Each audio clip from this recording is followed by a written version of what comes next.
അപകടകാരികളായ കാട്ടുപന്നികളെ വെടിവെച്ചു കൊല്ലുവാൻ സർക്കാർ ഉത്തരവിട്ടതോടെ കർഷകരുടെ രക്ഷകനായി മാറുകയാണ് മുണ്ടക്കയം വണ്ടൻപതാൽ സ്വദേശിയായ സജോ വർഗീസ്. ജനവാസ മേഖലയിൽ കാട്ടുപന്നികൾ മനുഷ്യജീവന് തന്നെ ഭീഷണിയാകുന്നതിനോടൊപ്പം കർഷകരുടെ കൃഷികൾ വ്യാപകമായാണ് നശിപ്പിക്കുന്നത്. കഴിഞ്ഞ ഒരു വർഷത്തിനിടെ കോട്ടയം, പത്തനംതിട്ട ജില്ലകളിലായി 100ഓളം കാട്ടുപന്നികളെയാണ് സജോ വെടിവെച്ച് കൊന്നത്. പാലക്കാട് പ്രപ്പോസിൽ നിന്ന് നാളുകളായിട്ട് കാട്ടുപന്നിയുടെ ശല്യം രൂക്ഷമായിരുന്നു. അതിനെ തുടർന്ന് വളരെ നാളുകളായിട്ടുള്ള പരിശ്രമത്തിൻ്റെ ഫലമായിട്ട് സജു വർഗീസ് ഇന്നലെ ഒരു പന്നിയെ വെടിവെക്കുകയുണ്ടായി. അതിൽ ഇന്നലെ ഒരു പന്നിയെ കൊന്നു. പക്ഷെ രാത്രി ആയതുകൊണ്ട് ഒരു പന്നിക്ക് കൂടെ വെടിയേറ്റിട്ടുണ്ടായിരുന്നു. അതെവിടെയാണെന്ന് കണ്ടുപിടിക്കാൻ പറ്റിയിട്ടില്ല. അപ്പോൾ ഇതിപ്പം തൂങ്കുഴിപ്പടിയിൽ നിന്ന് ടാപ്പിങ് നടക്കാത്ത അതിൻ്റെ തൊട്ട് താഴത്തെ പറമ്പിൽ നിന്ന് കണ്ടുപിടിച്ചിട്ടുണ്ട്. അതിന് കിട്ടിയിട്ടുണ്ട്. ഇത് വളരെ പരിശ്രമ ഫലമായിട്ടാണ് ഇതിനെ വെടിവെക്കാനും അതുകൊണ്ടാണ് ഇത് കണ്ടുപിടിക്കാൻ പറ്റുന്നത്. അപ്പോൾ ഇതുപോലുള്ള ഷൂട്ടർമാർക്ക് ശരിക്കും ഇവർക്ക് കൊടുക്കുന്ന ഈ പൈസകളൊന്നും തികയുന്നില്ല. അവർക്ക് ഒരുപാട് ചിലവുണ്ട്, അതിൻ്റെ പിന്നിൽ കഷ്ടപ്പാടുമുണ്ട്.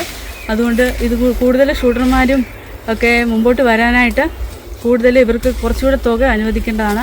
അതുപോലെ നമ്മുടെ ഈ ഷൂട്ടർ സജോ വർഗീസിൻ്റെ 100ാമത്തെ ഷൂട്ട് തന്നെയാണ് ഈ ഇതുപോലുള്ള പന്നിക്കൂട്ടങ്ങൾ നമ്മുടെ കൃഷിയിടത്തിൽ ഒരു വർഷമായിട്ട് കപ്പ, വാഴ അങ്ങനെ പല വിളകളൊക്കെ നശീകരണം സംഭവിച്ചിട്ടുണ്ട്. ഒരു 10,000 രൂപയുടെ നാശനഷ്ടം ഉണ്ടായി. അതിനുശേഷം പുതിയ പഞ്ചായത്ത് ഭരണസമിതി വന്നേ പിന്നെ മെമ്പറുടെ അനുമതിയോടുകൂടി ഒരു വെടിവെപ്പ് ഷൂട്ടേഴ്സിനെ അപ്പോയിൻ്റ് ചെയ്തു. അങ്ങനെ അദ്ദേഹം പല പ്രാവശ്യം ഈ പന്നിയെ വെടിവെക്കാൻ നമ്മുടെ സ്ഥലത്ത് വന്നെങ്കിലും പ്രയോജനമുണ്ടായില്ല. അങ്ങയുടെ സമഫലമായി പല ദിവസത്തെ മുണ്ടക്കയത്ത് നിന്ന് വരെ വരണമെങ്കിൽ ഒരു 100-300 രൂപ വണ്ടിക്കൂലിയാകും. ഒരു 10-15 ദിവസമെങ്കിലും അങ്ങനെ ഇതിന് വേണ്ടിയിട്ട് മെനക്കെട്ടു. ഏതായാലും ഇന്നലെ ഇത് കാര്യമായി വെടിവെക്കാൻ നമുക്ക് സാധിച്ചു. പിന്നെ കൂടാതെ പഞ്ചായത്തിൽ നിന്ന് ഇവർക്ക് ലഭിക്കാനുള്ള പ്രതിഫലം കാലതാമസം കൂടാതെ കൊടുക്കണം എന്നിവിടെ ഒരു അഭ്യർത്ഥനയുണ്ട് മാഡം.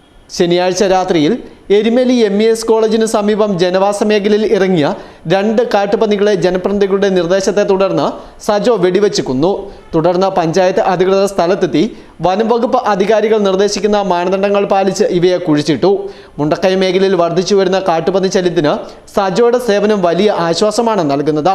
ജനവാസ മേഖലയിൽ അക്രമകാരികളായ കാട്ടുപന്നികൾ ഇറങ്ങിയാൽ വനം വകുപ്പ് അധികാരികളും പലപ്പോഴും സജോയുടെ സേവനമാണ് തേടുന്നത്. Festoon News, Mundakayam.